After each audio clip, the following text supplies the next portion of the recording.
Reebok's first basketball shoe in over a decade. Feels incredible.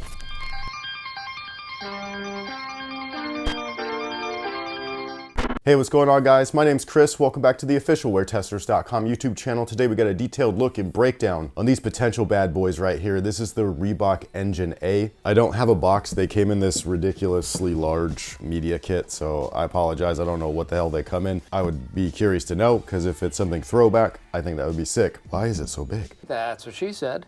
But the Engine A itself feels like a legitimate basketball shoe. Like, these don't feel like a half-assed venture back into basketball. These feel actually legit. I'm very impressed by these already, just from a try on, which is, I think, awesome. I don't know if you guys know this, but longtime viewers of this channel already do. Reebok is one of my favorite brands. I think that they have sucked for a while. So yeah, my criticisms don't just, stay with Nike and Jordan. Those are my other two favorites. But like, Reebok's one of the ones that's been maybe the most disappointing for me over the past like 15 years of this channel. Like, they started off like really good. Lots of reissues, lots of questions, which is one of my favorite basketball shoes of all time. Every so often, reintroducing the pump models and things like that. I thought it was great, but they've slowly just kind of like fallen off, and it seems like the creativity has gone along with it. This shoe though gives me some hope that the brand still has a chance. They still got something left in the tank. So yeah, while this colorway maybe not the strongest debut, the shoe itself is one of those things where I think that if you're a fan of Reebok, or if you're just like nice feeling basketball shoes, you're gonna want to at least, and I mean just at the very least, try them on. This outsole is one of the first things that surprised me. It's actually thick, it's durable, it's rugged, it feels like it's going to be great both indoors and outdoors, something that's like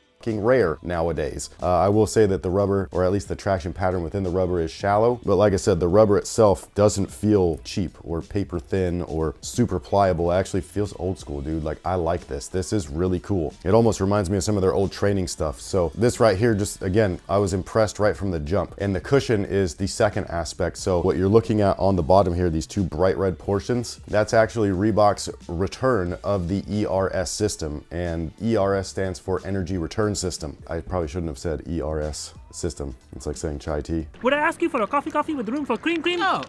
No.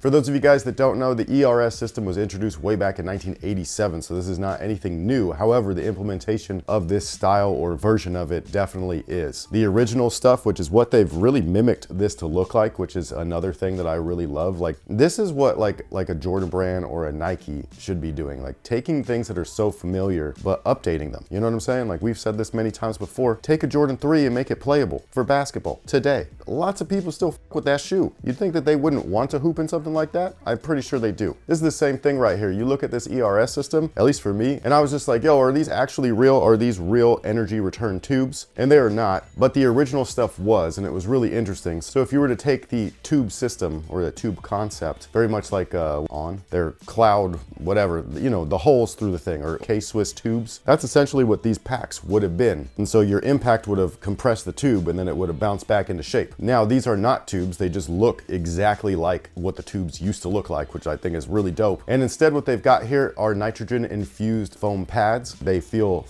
awesome. So for those of you guys that like nitro foam from New Balance, or any other nitrogen, like we were just talking about this, the Quick 2.0 from SPO, Puma's got their own version, Skechers has had their own version, now Reebok's got their own version, and this feels rubbery, dude. Like, it feels super bouncy underfoot, and I think that's fantastic. One of the things that I really love too is like this heel portion right there. They've got everything written out just like it used to be on the original versions of these ERS systems. So those little packs that you would see underneath the shoes, like, that's what it would look like. It was so sick. And then when you turn it over, it's visible. So taking a play off of like something from Nike, or even from the Hexalite days, where they would showcase, on the sidewalls, like on a Reebok Question, that there was Hexalite underneath your foot, even though the sidewall one wasn't functional. That's not the case with this though. What you're seeing there is the actual pad of foam, and it's thick as It's really cool. I was curious to know like if that 4-foot one was bottom loaded or if it was actually resting underneath your foot. And I'm happy to say that right there in the 4-foot, you could just straight up see it poking through the strobel. It's a full on pad underneath your foot and it goes all the way to the bottom. I mean, come on, man. Like for their first like real basketball shoe in, again, over a decade, it's like they like woke up. We got to do something fast and make it good. And here we go.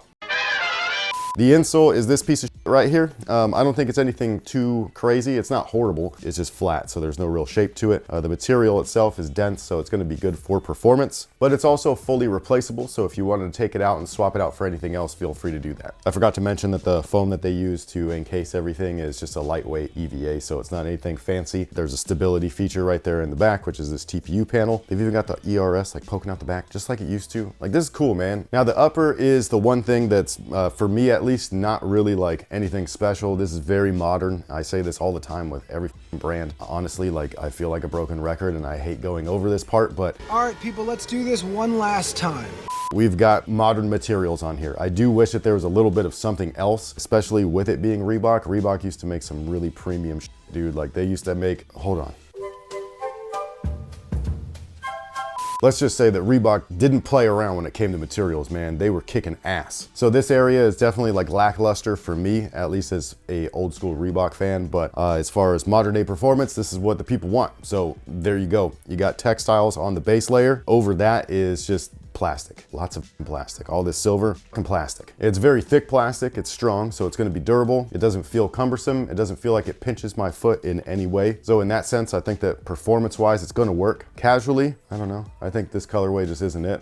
I would like to see different colors. Colorways can make or break a model, like a design. Sometimes they can look ugly. Other times, they look beautiful. So this one, I just don't think it's very good, but only time will tell. I will say though that I love the tongue. It actually mimics the ERS system. There's all these big pillow pads right there for lace pressure or relieving lace pressure. They even got the old school ERS logo right there at the top. You can flip it around and it says energy return. The tongue itself, I don't know if that's a play on like the old Emmett Smith stuff, but it looks like it. So I'm not sure what that is. I just see that and I'm reminded of Reebok of old. And so yeah, I think it's really cool. As far as fit is concerned, they do fit true to size. Whatever you typically wear, that is what I would recommend. I'm personally really excited to play in these. I'm just really excited. I can't believe that they came out the gate like this with something this good feeling, because the last time that they made something that was performance driven was a pump system, and I played in those and they were awful. So yeah, this right here just, like I said, it gives me hope. I'm really hopeful that this is awesome. They feel awesome so far, so you know, fingers crossed. It does not feel like a half-assed job of coming back to a category. But with all that being said, what is today's question of the day?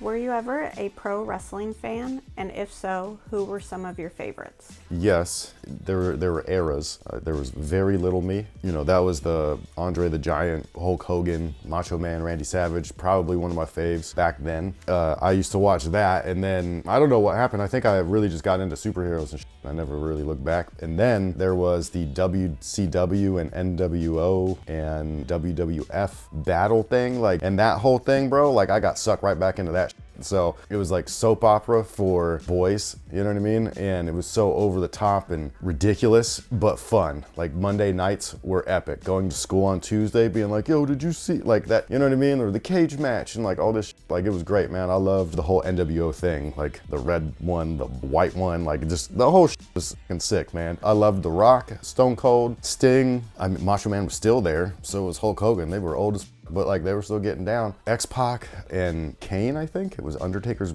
brother. Those two were like my favorite tag team duo ever. They were sick. And then Mankind, one of my favorites as well. I'm not into it now. I don't really like pay any attention to wrestling. I know some of the names because we just watched that documentary on Netflix. Yeah, what's his name? McMahon. Yeah. I never liked that guy. I still don't. He just seems like a sleazeball. It was a really good doc, though. That it was. I'm just saying, like, I've never been a fan of him and all that stuff. I will say that I am a fan of Shane, and I never was a fan of him in the universe of that stuff, you know what I mean? But like seeing him in the, like his story and stuff, I was like, oh, I respect you. Like, this is cool. But what about you guys? Have you ever been, or are you still a pro wrestling fan? If you are, what's your favorite wrestler or character? It sounds weird to call them characters, but that's really what they are. But when I was watching it, they were not characters, they were dudes. It was so cool. On top of all of that, what do you think about the Engine A? Do you think that this is something that's intriguing you? Do you really want to feel that ERS system underneath your feet? I know that I was like, bro, like as soon as I had to put them on twice. So I was like, maybe I was tripping the first time. Like maybe it's not actually that good. And so I had to put them on again and be like, oh no, I really want to these. Like, I want to play in these really badly right now. So yeah, I almost did before making the video and I had to stop myself. I was just like, nope, make the video first, performance review later. But sound off below and let us know. Thank you so much for being here. Thank you so much for watching. We greatly appreciate your guys' support. We'll catch you guys in the next one. So until then, y'all have a good one.